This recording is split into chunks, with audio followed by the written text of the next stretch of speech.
Amém. Oséias capítulo 4 diz assim: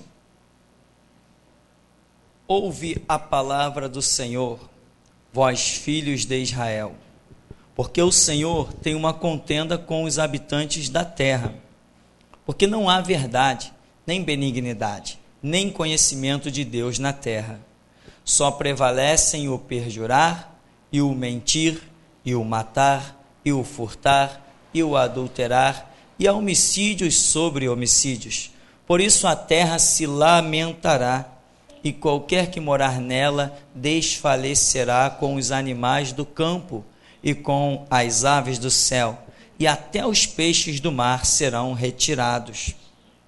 Todavia, ninguém contenda, nem qualquer repreenda, porque o teu povo é como os que contendem com o sacerdote.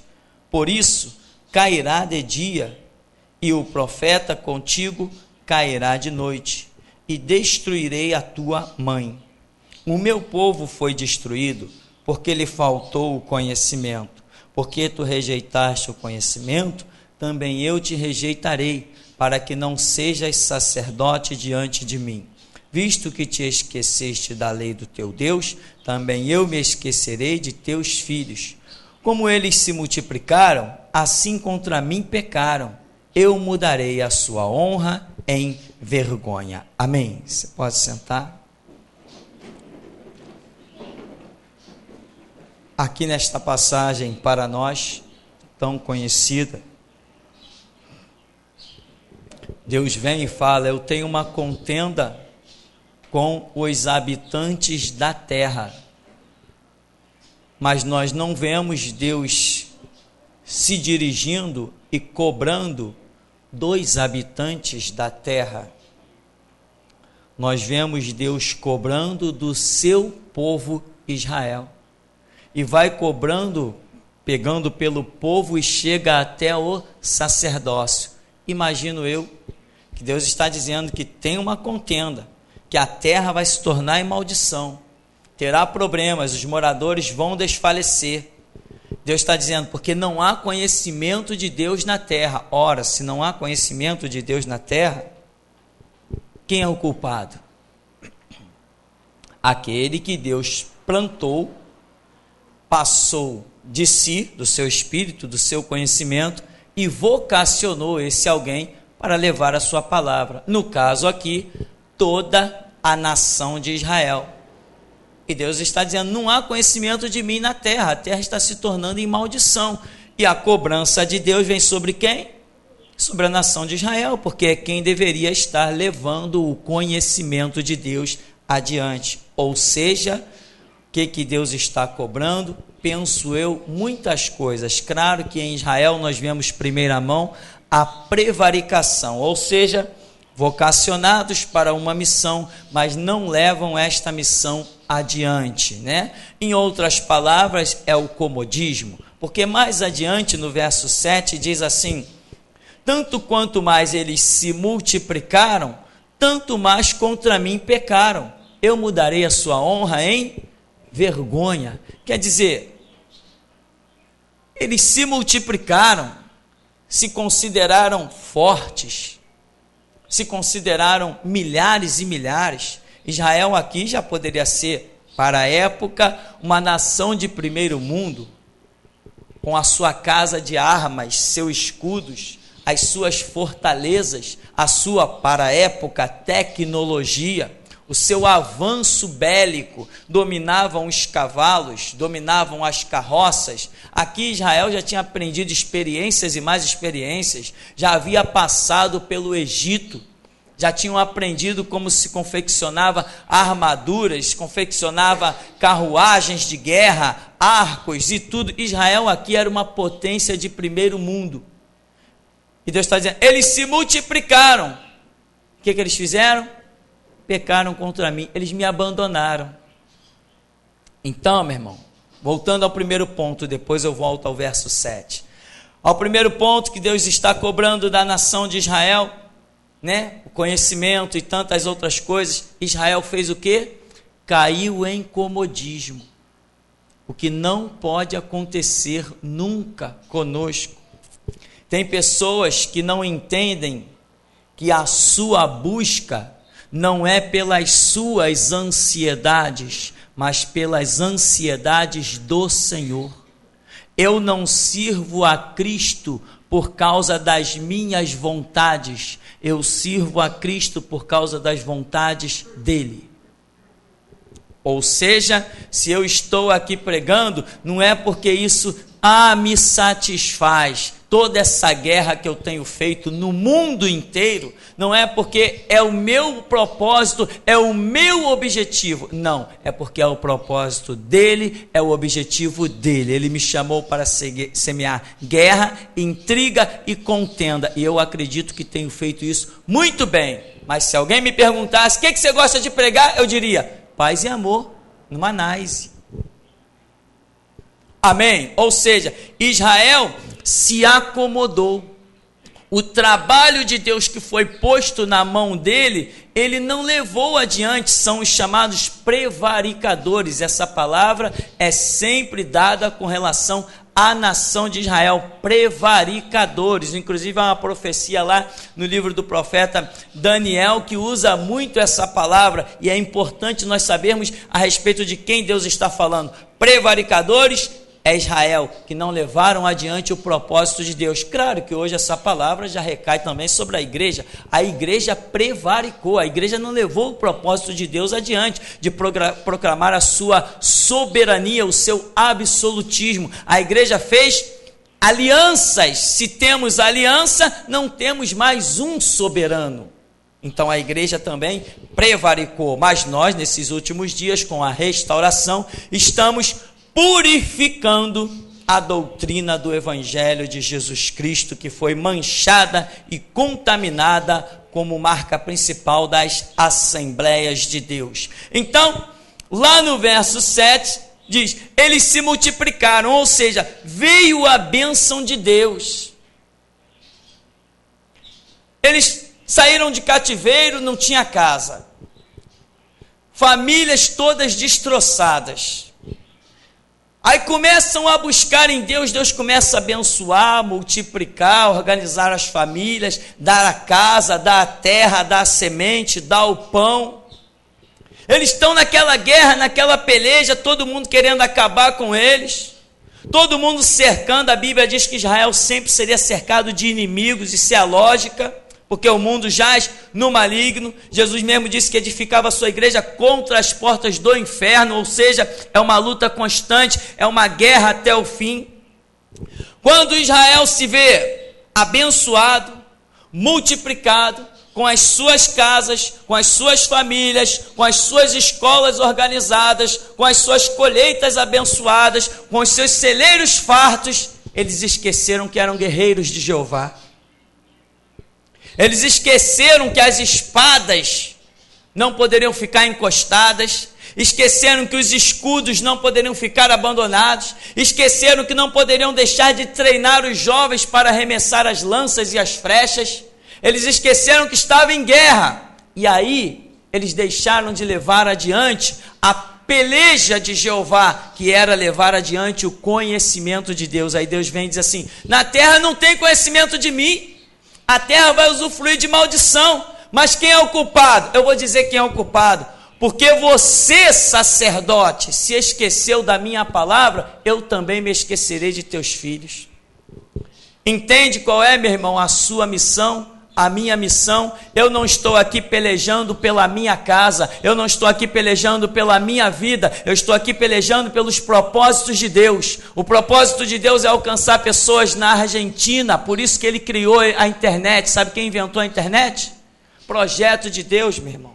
Os homens estão aí pensando que descobriram coisas maravilhosas, e quando eu vejo os trabalhos de Deus, a manifestação de Deus, eu vejo que tudo quanto é tecnologia hoje, que inclusive tem chegado às nossas mãos de uma maneira gloriosa, eu vejo que tudo não passou de um projeto de Deus.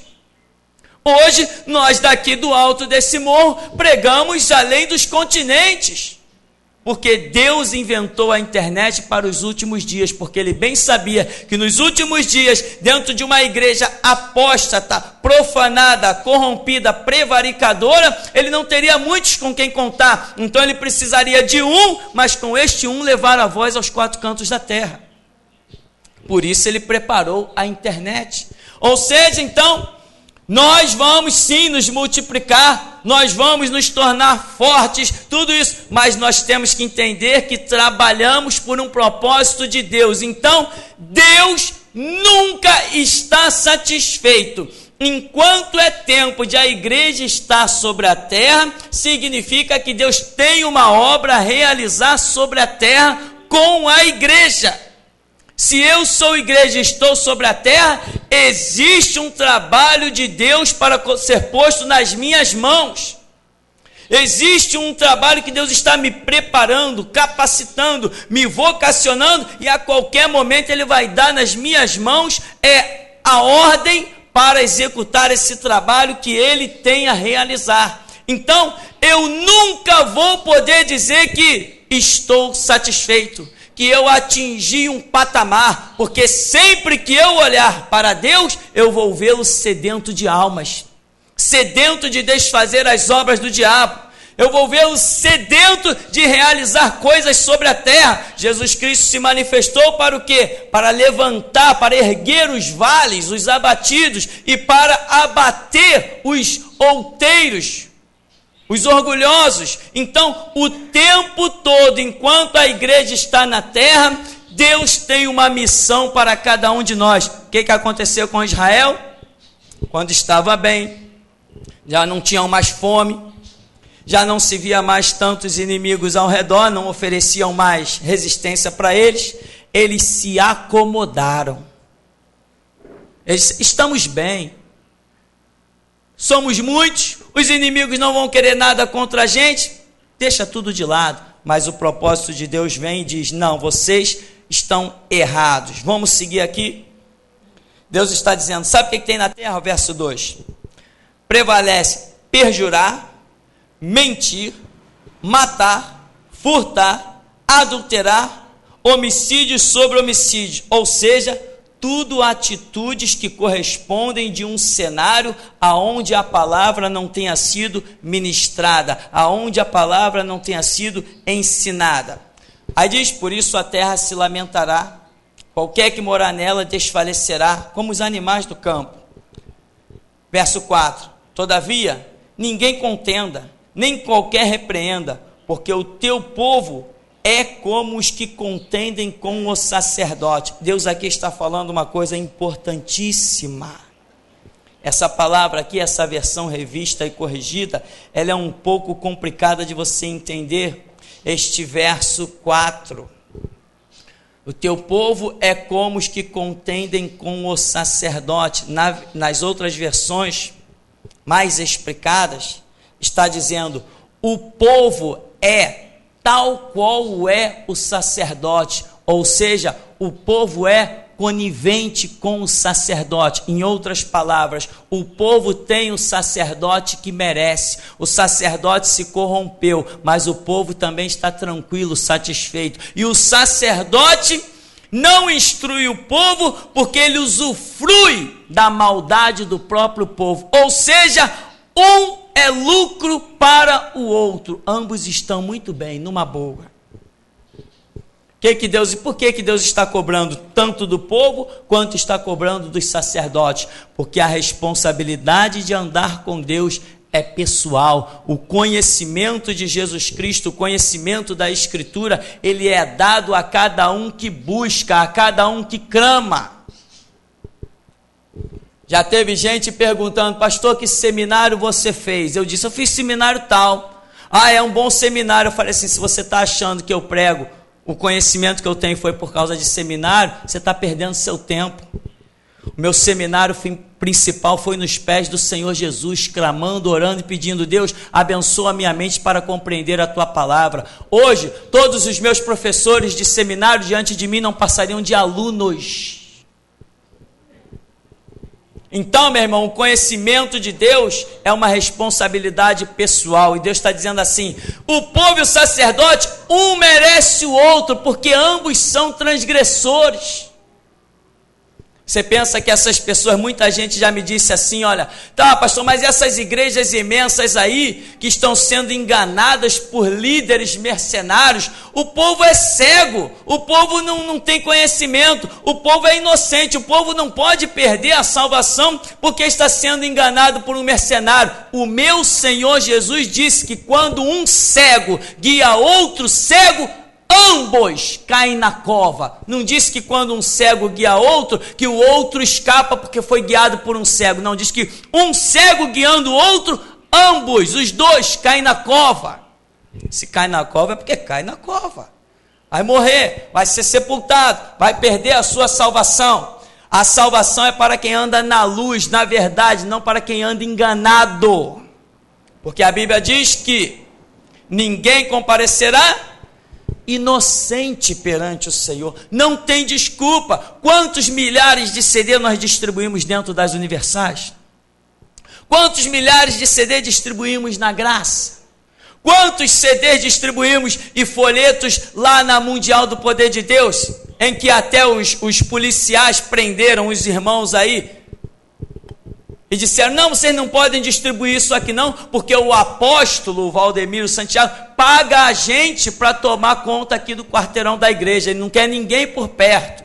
Não foi isso que aconteceu? Mas nós não fomos lá, nós não distribuímos, nós não temos feito a obra. Por tudo que é meio de comunicação que chega diante de nós, ao nosso alcance, nós não temos feito. Agora, se o povo não quer, vai cair na mesma cova que o líder deles vai cair. Então, meu irmão, o conhecimento é pessoal. Se você quer, dobra os teus joelhos e busca. Clama, porque a Bíblia diz: clama a mim e responder-te-ei. Para quem a Bíblia diz isso? Para mim? Para você? Ou para todos que clamarem? Então aqui diz assim, olha, no verso 6: o meu povo foi destruído, algumas versões dizem está sendo destruído, porque lhe falta o conhecimento. Porque tu rejeitaste o conhecimento, também eu te rejeitarei, para que não sejas sacerdote diante de mim.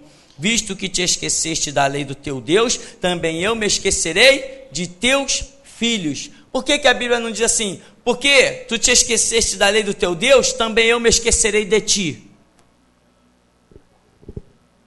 Porque a Escritura diz: eu visito a maldade dos pais nos filhos, até terceira e quarta geração daqueles que me aborrecem, e faço misericórdia a milhares daqueles que me amam.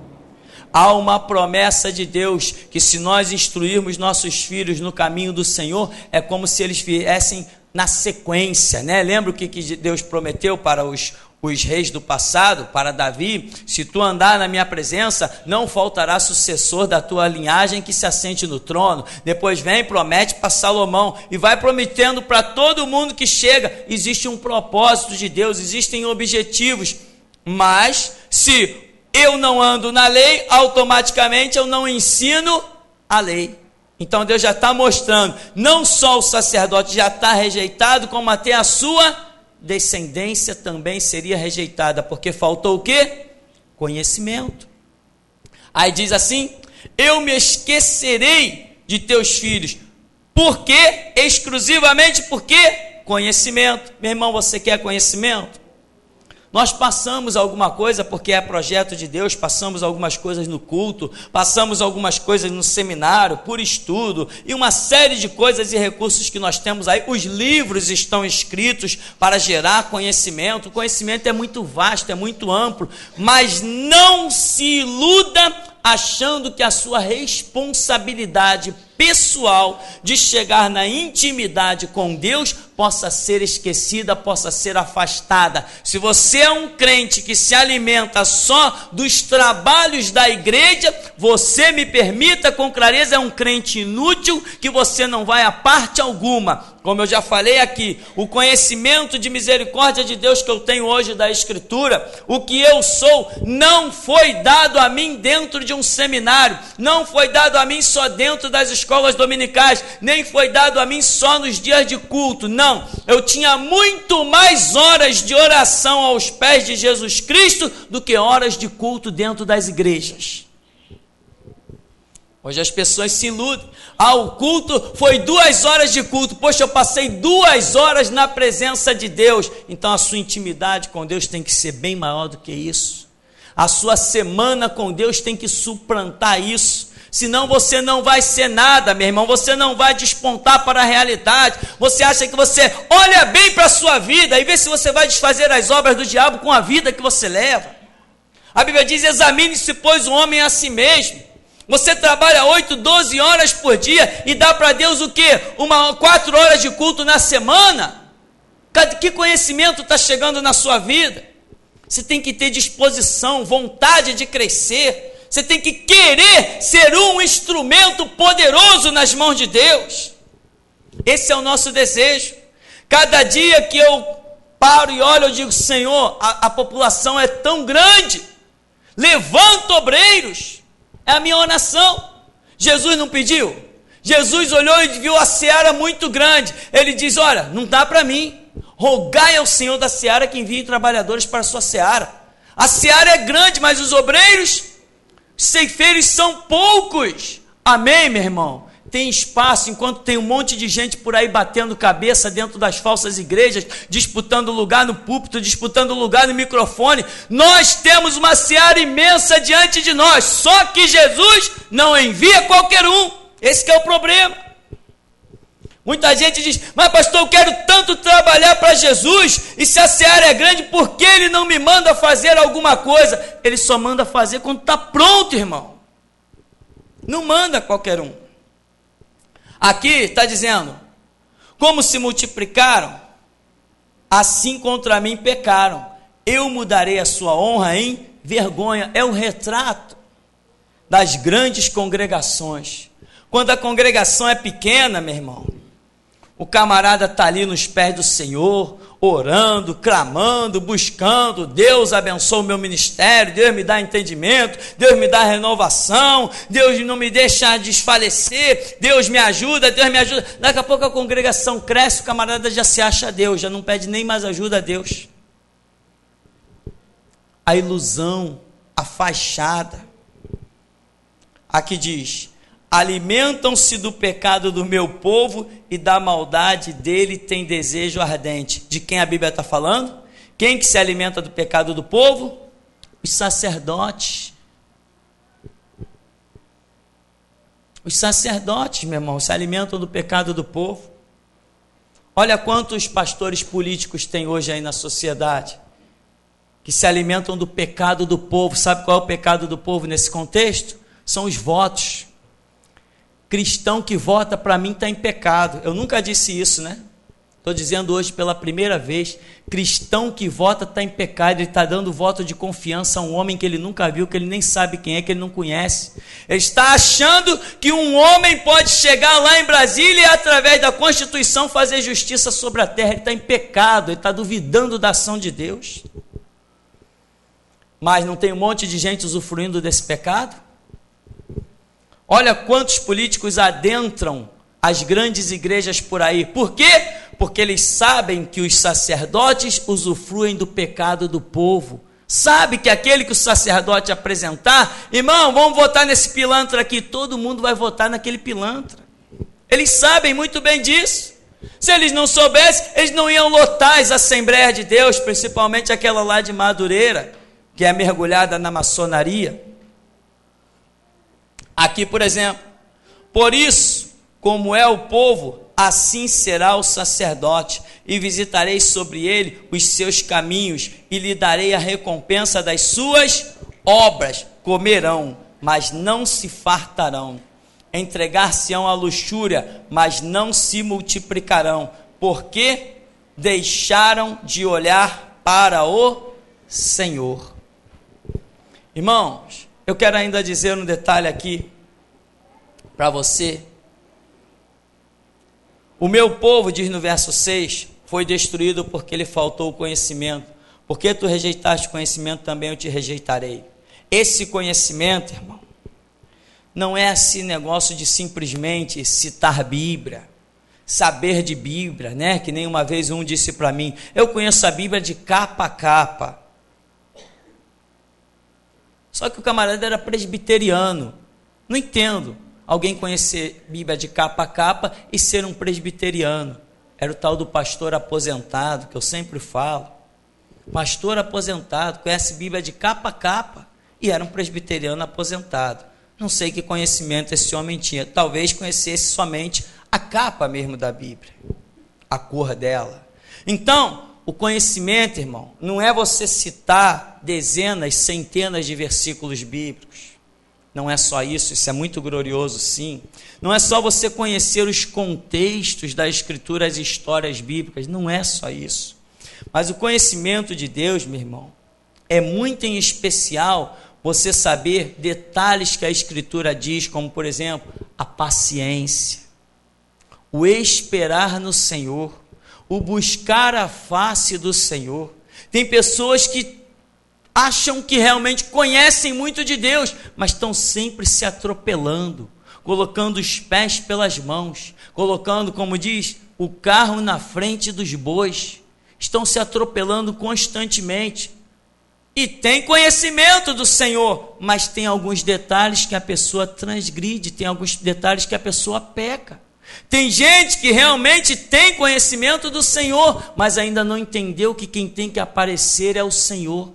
Começa a querer fazer coisas para aparecer o seu nome, aparecer a sua imagem. João Batista disse, importa que ele cresça e eu diminua. Então João Batista tem um conhecimento legal do Senhor. Muitas pessoas têm muito conhecimento da Bíblia, mas estão constantemente enrolando as suas vidas, tanto natural, e acaba repercutindo no espiritual. Só essa ressalva sobre o que vem a ser um conhecimento de Deus. Não é simplesmente o que está só escrito, os contextos bíblicos maravilhosos, a profecia.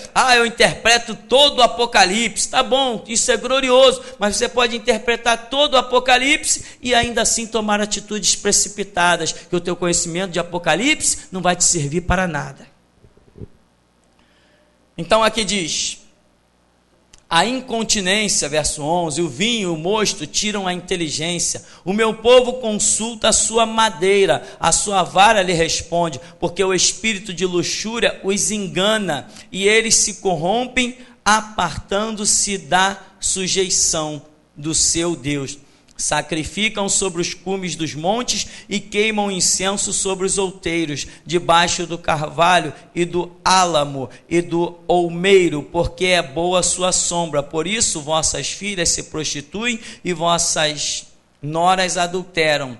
Eu não castigarei vossas filhas que se prostituem, nem vossas noras quando adulteram, porque eles mesmos com as prostitutas se desviam e com as meretrizes sacrificam. Pois o povo que não tem entendimento será transtornado, será destruído. E aqui nós vamos encerrar na observação do verso 13 que diz, sacrificam sobre os cumes dos montes e queimam incenso. As outras versões, como eu já disse, a versão revista e atualizada, tem palavras mais fáceis de entender, tem um parafraseado muito mais compreensível do que essa versão dificílima. Essa versão bíblica aqui é a versão mais difícil de se compreender, que já foi lançada pela Sociedade Bíblica do Brasil. Mas na versão revista e atualizada, também da Sociedade Bíblica do Brasil, você entende melhor isso aqui. O que eles faziam aqui era exatamente os sacrifícios e o oferecer incenso, e todo o ritual que eles faziam nos montes, nos outeiros, eram exatamente as mesmas coisas que eles sempre fizeram para Deus. E ali no meio tem pessoas com consciência que já não estão mais fazendo para Deus. Outros, porém, da nação estavam ali queimando incenso, como sempre queimaram durante todo o seu tempo de vida, desde que entenderam que havia um Deus em Israel. Outros que sacrificavam como sempre fizeram para Deus, e agora eles acreditavam que o que estava fazendo ainda era para Deus. E aqui tem um perigo terrível que eu estremeço. Hoje nós vemos muitas pessoas fazendo coisas e dizem que estão fazendo para Deus. É a missinha para os mortos, é a vela na pedreira. São conceitos, são vários conceitos que as pessoas acreditam estar fazendo para Deus. E aqui o próprio Israel, o próprio povo de Deus, fazia coisas acreditando que estava fazendo para Deus, mas Deus está dizendo, não é para mim, eu não estou nesse negócio. Mas se ele sempre acendeu um incenso naquele lugar para Deus, sempre participou daquela comitiva e foi com aqueles sacrifícios para Deus, como é que agora não é mais para Deus? Sabe o que acontece? O sacerdote se desviou nos conceitos e arrastou todo o povo.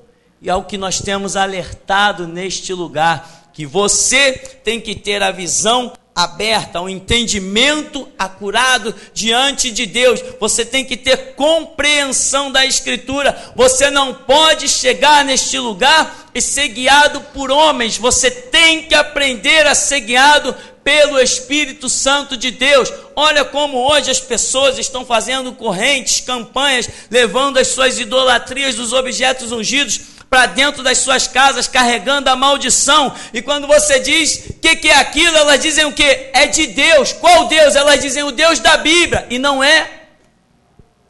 Por quê? Porque o sacerdote se corrompeu, desviou os conceitos, mas as práticas que eles hoje fazem para o diabo foram coisas que um dia, sabe-se lá quando, mas um dia foi feita para Deus. Então, conceitos de Deus que foram mudados pelo paganismo foram mantidos. Então, meu irmão, o povo perece por falta de quê?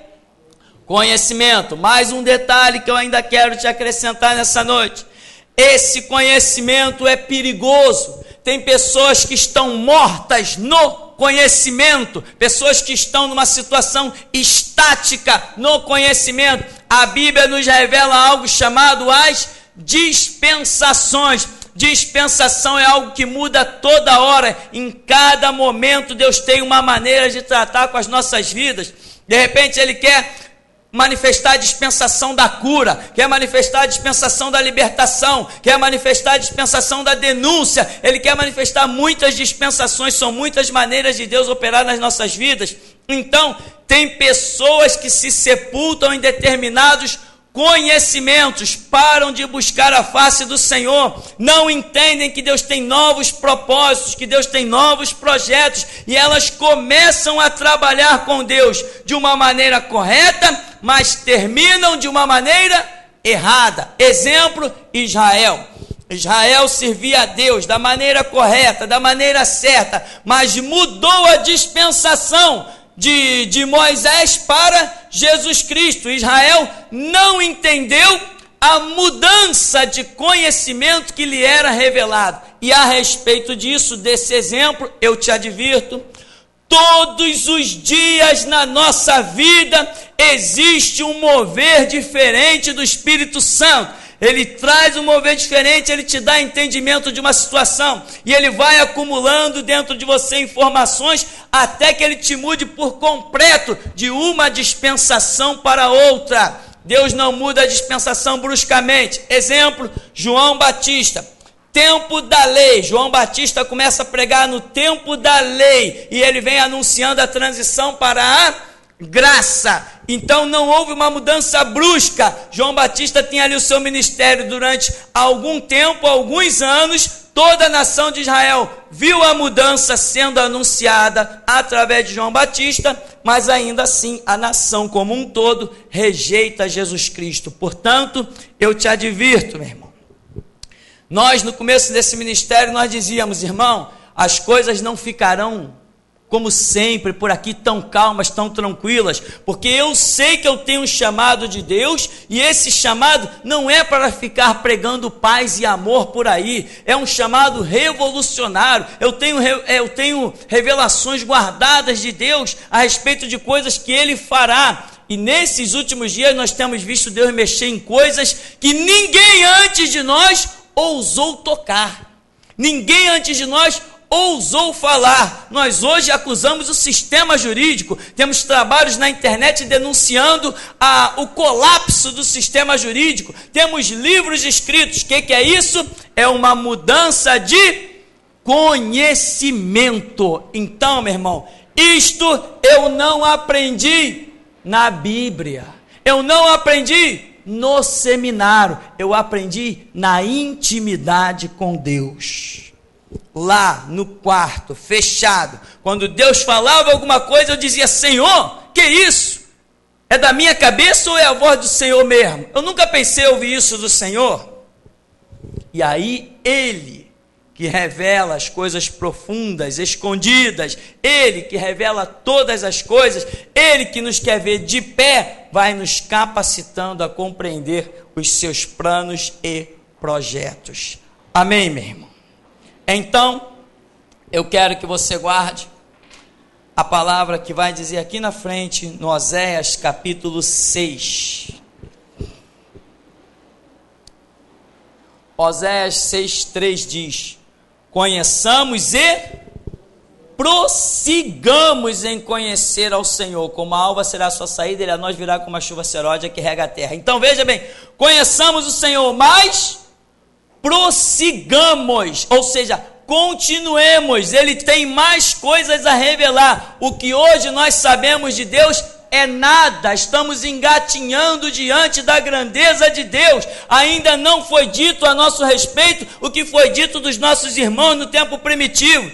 Estes que transtornaram a terra chegaram também até nós. Nós conhecemos o Senhor, mas nós temos que prosseguir em conhecer. Você quer a unção está no ar para que você multiplique as suas horas de oração. Tem revelações de Deus poderosas para acontecer na intimidade, mas tem que pagar o preço.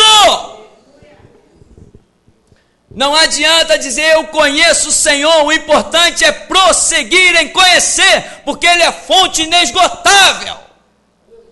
Opera muito além do que pedimos ou pensamos. Muitas vezes cometemos o pecado de achar que conhecemos Deus e que o conhecimento de Deus ficou fechado dentro da caixinha do nosso cérebro. Isso é ignorância. Deus tem coisas tremendas para revelar, para palavras poderosas para dar, e eu ainda espero estar diante de presidentes dessa nação para dizer: converte-te. Porque Deus tem projetos de que alcancemos todos, se somos restauração, não vai escapar ninguém do alcance da nossa palavra.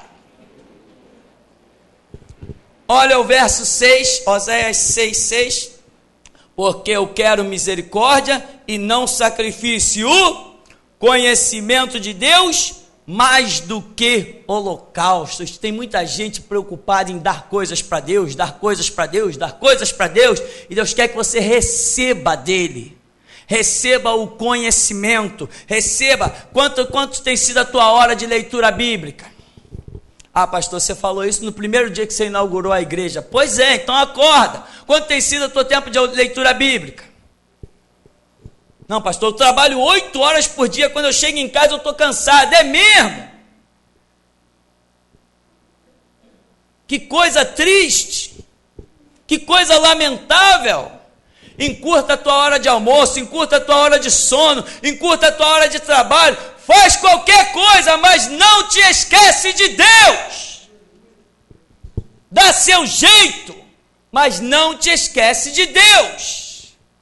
Senão, meu irmão, daqui a 5 anos, daqui a 10 anos, eu vou olhar para essa congregação e ainda vou ver você aí sentado, sem fazer nada, sem Deus contar com a tua vida para nada. Aí depois você vai lá fora, vão te dar um cargo, vão te dar uma posição. Ó, irmão, vem para cá, você vai ser o presbítero. ó irmão, vem para cá que você vai ser o pastor. Mas eu te garanto que uma palavra como essa, de te chamar a responsabilidade, você não vai ouvir nunca mais. Então, meu irmão, conheçamos e prossigamos. Deus não está querendo holocausto, Deus está querendo conhecimento. Então, meu irmão, esta é a nossa retórica desta noite. Esta é a nossa mensagem. Este é o nosso ponto de vista. Nós queremos que a sua vida cresça, porque se a sua vida não crescer, o meu ministério fracassou. Eu quero que você seja o evangelista dessa nação. Eu quero que você seja o pastor desta nação. Eu quero que você seja o líder desta nação. Eu quero sim que você, por onde passe, desfaça as obras do diabo. Importa que você cresça e eu diminua. Este é o alcance do meu ministério. Se eu puder olhar e ver dezenas e dezenas fazendo o que eu faço hoje, ou muito melhor, creio eu, esta é a minha satisfação. Mas não me interessa olhar para uma congregação imensa, 100, 200, 500 pessoas, e se o diabo bater o pé, essa gente correndo para tudo que é lado. Não, não e não, porque está vindo uma unção aí, as coisas que já aconteceram vão voltar a acontecer, mas você não será a mesma pessoa. O que aconteceu da primeira vez que abalou muita gente não vai mais abalar. Agora tem guerreiros preparados. Mas alguém pagou o preço para você ser um guerreiro. Alguém pagou o preço para você ser um valente. Meu irmão, tem unção nessa noite buscando gente aqui dentro. É a hora e o tempo de Deus de preparar os seus obreiros. Então, meu irmão, não te dê por cansado, não te dê por aleijado, não te dê por derrotado, porque o sangue de Cristo te restaura. O conhecimento de Deus está aí. Tivemos aí hoje um seminário de umas 2 horas, e eu falei aí durante 2 horas, respondendo perguntas da internet do mundo todo, e agora eu estou aqui pregando já tem uns 40 minutos. Você acha que isso é à toa? Um dia Deus vai te cobrar cada palavra deste lugar. Eu poderia simplesmente acabar com esse seminário, botar um culto só no domingo e um monte de gente ficar feliz porque não tem mesmo para onde ir. Mas eu estou pagando o preço para que você seja alguém, para que essas crianças um dia dentro da faculdade transtornem os seus professores.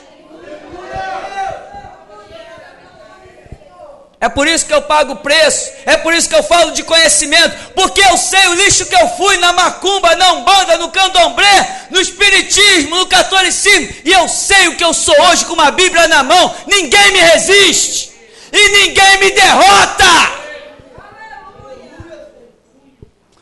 Não preciso ser capacho de ninguém, não preciso ter aliança com ninguém. Quem quiser virar a cara de um lado para mim, eu viro do outro. Não preciso de nada de ninguém, porque até aqui me ajudou o Senhor. Então, meu irmão, você tem que ter conhecimento, você tem que ter a palavra, como a Bíblia diz, língua afiada, obreiro. Deus não vai te dar um revólver, Deus vai te dar a Bíblia. Deus não vai te mandar subir morro para pegar arma com o traficante. Ele vai te mandar entrar na intimidade do teu quarto, no santo dos santos, e receber a palavra.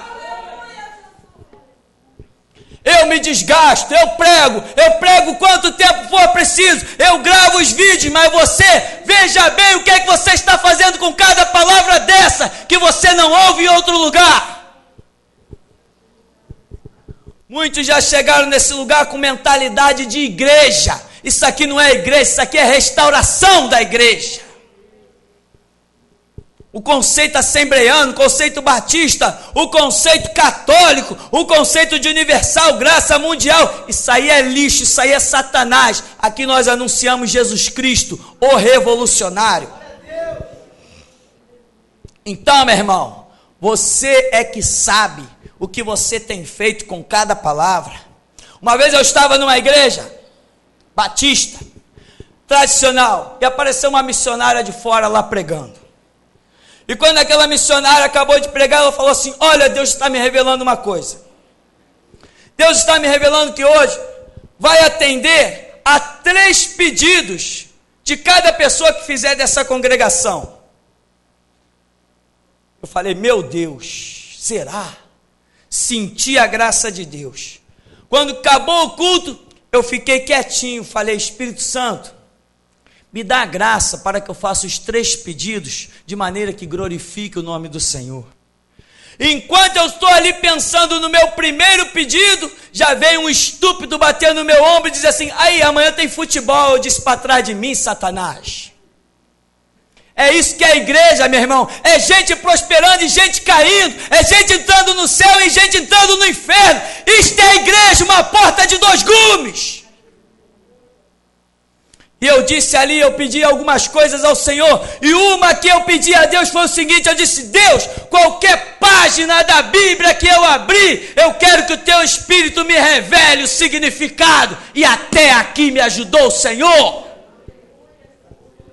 Enquanto os palhaços, meus irmãos cristãos tradicionais, estavam marcando futebol, eu estava ali fazendo pedidos a Deus.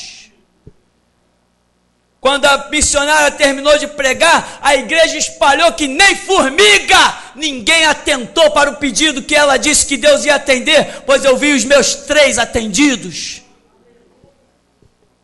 Isto é igreja, isto é restauração, isto é geração Jesus Cristo. Este é o meu ministério, dizer que você não tem que ser um palhaço a vida toda, sentado num banco de igreja. O sangue de Cristo tem mais valor que isso. Cabe a cada um de nós se vamos valorizar ou não. Agora, eu procuro valorizar e procuro mostrar para você que o valor que eu dei ao sangue de Cristo me ajudou bastante. Não preciso de nada de ninguém, não dependo de nada de ninguém.